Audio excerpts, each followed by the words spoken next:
ಓದಿದ್ದೀವಿ. ಅವರು ಹುಟ್ಟಿದ್ದು ಲಿಂಗಾಯತ ಧರ್ಮದಲ್ಲಿ, ಬೆಳೆದಿದ್ದು ದರ್ಗಾದಲ್ಲಿ, ಓದಿದ್ದು ದರ್ಗಾದಲ್ಲಿ. ಈ ಧರ್ಮವನ್ನ ಪ್ರತಿನಿಧಿಸಿದ್ದು ಹಿಂದೂ ಮತ್ತು ಮುಸ್ಲಿಂ ಎರಡೂ ಧರ್ಮಗಳನ್ನ ಪ್ರತಿನಿಧಿಸಿರ್ತಕ್ಕಂತಹದ್ದನ್ನ ಇಲ್ಲಿ ತಮ್ಮ ಗಮನಕ್ಕೆ ನಾವು ತರಲಿಕ್ಕೆ ಇಚ್ಛಾಪಡ್ತೇವೆ ಅಂತಕ್ಕಂಥದ್ದು. ಇನ್ನ ಆ ಒಂದು ಸಂದರ್ಭದಲ್ಲಿ ಆ ಮಠದೊಳಗ ಬಹಳಷ್ಟು ಒಳ್ಳೆ ಒಳ್ಳೆ ನಿಯಮಗಳು ನಡೀತಿರ್ತವೆ. ಹಿಂದೂಗಳೆಲ್ಲರೂ ಸೇರಿಕೊಂಡು ಫಕೀರೇಶ್ವರ ಮಹಾರಾಜ್ ಕಿ ಜೈ ಎನ್ನುವಂತಹ ಒಂದು ಸಂಪ್ರದಾಯವನ್ನು ಮಾಡ್ತಾ ಇದ್ರೆ, ಅದೇ ಮುಸ್ಲಿಮರು ಫಕೀರ್ ನಾನಾ ಕಿ ದೋಸ್ತಾರ ಹೋ ದಿನ್ ಅಂತಕ್ಕಂತಹ ದೀನ್ಗಳನ್ನು ಮತ್ತು ಜೈಕಾರಗಳನ್ನು ಒಂದೇ ವೇದಿಕೆಯಲ್ಲಿ ಒಂದೇ ಉತ್ಸವದಲ್ಲಿ ಹಾಕುವ ಏಕೈಕ ಭಾವೈಕ್ಯತಾ ಪೀಠ ಅಂತಂದ್ರೆ ಅದು ಸಿರಹಟ್ಟಿ ಫಕೀರೇಶ್ವರ ಪೀಠ ಅಂತಕ್ಕಂಥದ್ದನ್ನ ನಾಡಿನ ಜನರ ಗಮನಕ್ಕೆ ನಾವು ತರಲಿಕ್ಕೆ ಇಚ್ಛಾ ಪಡ್ತೇವೆ ಅಂತಕ್ಕಂಥದ್ದು. ಇನ್ನ ಆ ಒಂದು ಮಠದ ಭಕ್ತರು ಫಕೀರೇಶ್ವರರ ಹೆಸರನ್ನ ಯಾವ ರೀತಿ ಸಾಂಪ್ರದಾಯಿಕವಾಗಿ ಮಕ್ಕಳಿಗೆ ಬಳಸ್ತಾ ಇದ್ದಾರೆ ಅಂತಂದ್ರೆ, ಫಕೀರಪ್ಪ ಅಂತೇಳಿ ಹಿಂದೂಗಳು ಬಳಸ್ತಾರೆ ಗಂಡಸು ಮಕ್ಕಳಿಗೆ, ಹೆಣ್ಣು ಮಕ್ಕಳಿಗೆ ಫಕೀರವ್ವ ಅನ್ನುವಂತ ಹೆಸರನ್ನ ಬಳಸ್ತಾರೆ. ಅದರ ಜೊತೆಗೆ ಮುಸ್ಲಿಂ ಧರ್ಮದವರು ಪಕ್ರು ಸಾಬ ಅಂತ ಗಂಡಸರಿಗೆ ಬಳಸಿದೆ, ಪಕ್ರುಮಾ ಅಂತ ಹೇಳಿ ಹೆಣ್ಣಿಗೆ ಬಳಸಿಕೊಂಡು ಅವರೆಲ್ಲರೂ ಸೇರಿ ಒಂದೇ ಜಾಗದಲ್ಲಿ ಭಾವೈಕ್ಯತೆಯನ್ನ ಸಾರುವಂತಹ ಸಂಪ್ರದಾಯವನ್ನ ಬಹುಶಃ 16ನೇ ಶತಮಾನದಿಂದ ಇಲ್ಲಿಯವರೆಗೆ ನಡೆದುಕೊಂಡು ಬಂದಿರತಕ್ಕಂತಹದ್ದನ್ನ ತಮ್ಮೆಲ್ಲರ ಗಮನಕ್ಕೆ ನಾವು ತರಲಿಕ್ಕೆ ಇಚ್ಛಾಪಡ್ತೇವೆ.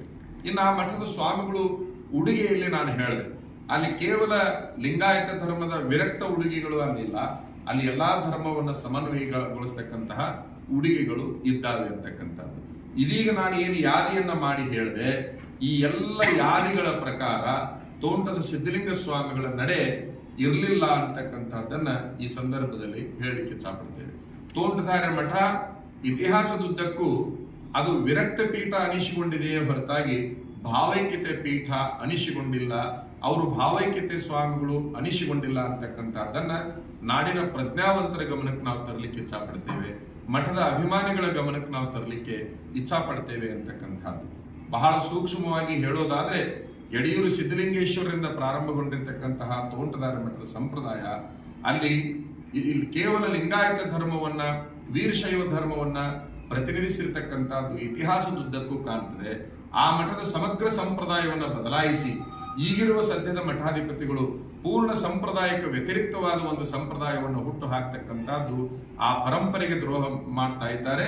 ನಮ್ಮ ಪರಂಪರೆಯನ್ನ ಕಸಿದುಕೊಳ್ಳುವ ಒಂದು ಹುನ್ನಾರವನ್ನ ಅವರು ಮಾಡಿದ್ದಾರೆ ಅಂತಕ್ಕಂಥದ್ದನ್ನು ಕೂಡ ಈ ಸಂದರ್ಭದಲ್ಲಿ ತಮ್ಮೆಲ್ಲರ ಗಮನಕ್ಕೆ ನಾವು ತರಲಿಕ್ಕೆ ಇಚ್ಛಾಪಡ್ತೇವೆ. ಇಂದು ನಾವು ಪತ್ರಿಕಾಗೋಷ್ಠಿಯನ್ನ ಮಾಡಿದಂತಹ ಸಂದರ್ಭದಲ್ಲಿ ನಾವೇನು ಹೇಳಿದ್ವಿ ಅಂತಂದ್ರೆ, ಒಂದಾಗಿರ್ತಕ್ಕಂತಹ ವೀರಶೈವ ಮತ್ತು ಲಿಂಗಾಯತ ಧರ್ಮವನ್ನ ಅದು ಹಾಗಲ್ಲ, ಆ ವೀರಶೈವನೇ ಬೇರೆ ಲಿಂಗಾಯತನೇ ಬೇರೆ ಅನ್ನುವಂತಹ ಒಂದು ಮುಂದಾಳುತನವನ್ನು ವಹಿಸಿಕೊಂಡು ಆ ಇರುವ ಒಂದು ಧರ್ಮವನ್ನ ಎರಡು ಧರ್ಮ ಮಾಡ್ತಕ್ಕಂಥವ್ರು ಅವರಾಗಿದ್ರು ಅಂತಕ್ಕಂಥದ್ದನ್ನ ಇಲ್ಲಿ ನಾವು ನೆನಪಿಸಿಕೊಳ್ತೇವೆ.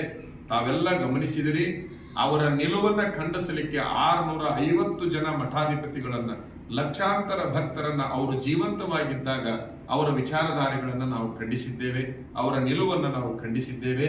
ಈಗ ಅವರು ಲಿಂಗೈಕ್ಯರಾಗಿ ಹೋದ ಮೇಲೆ ನಾನು ಆ ಸ್ವಾಮಿಗಳಿಗಾಗ್ಲಿ ಆ ಮಠದ ಭಕ್ತರಿಗಾಗ್ಲಿ ಏನು ಕಳಕಳಿಯಿಂದ ಏನು ಹೇಳ್ಕೊಳ್ಳಕ್ಕೆ ಇಚ್ಛಾಪಡ್ತೀನಿ ಅಂತಂದ್ರೆ, ಲಿಂಗೈಕ್ಯ ಸ್ವಾಮಿಗಳ ಆದರ್ಶ ಗುಣಗಳನ್ನ ಮಾತ್ರ ಈ ಸಮಾಜಕ್ಕೆ ಎತ್ತಿ ತೋರಿಸಿ ಅವರನ್ನ ಪೂಜ್ಯರನ್ನಾಗಿ ಮಾಡುವ ಪ್ರಯತ್ನವನ್ನ ತಾವು ಮಾಡಬೇಕು. ಅವರ ಹೋರಾಟದ ನಿಲುವುಗಳು ಹೇಗಿದ್ದು ಅದನ್ನು ಮಾಡಬೇಕು. ಅವರು ಇದ್ದಾಗ ಯಾವುದನ್ನ ಪ್ರತಿಪಾದನೆ ಮಾಡಿದ್ರೋ ಅದರ ವಿರುದ್ಧ ಅವರ ಹೆಸರಿನ ಮೇಲೆ ಈ ರೀತಿ ಮಾಡಿ ಮಠಗಳಲ್ಲಿ ಗೊಂದಲಗಳನ್ನು ಸೃಷ್ಟಿ ಮಾಡುವ ಕೆಲಸವನ್ನ ಮಾಡುವುದರ ಬದಲಿ ಏನು ಪುಣ್ಯತಿಥಿ ಅನ್ನುವಂತಹ ಶಬ್ದವನ್ನ ಪ್ರಯೋಗ ಮಾಡಲಿ.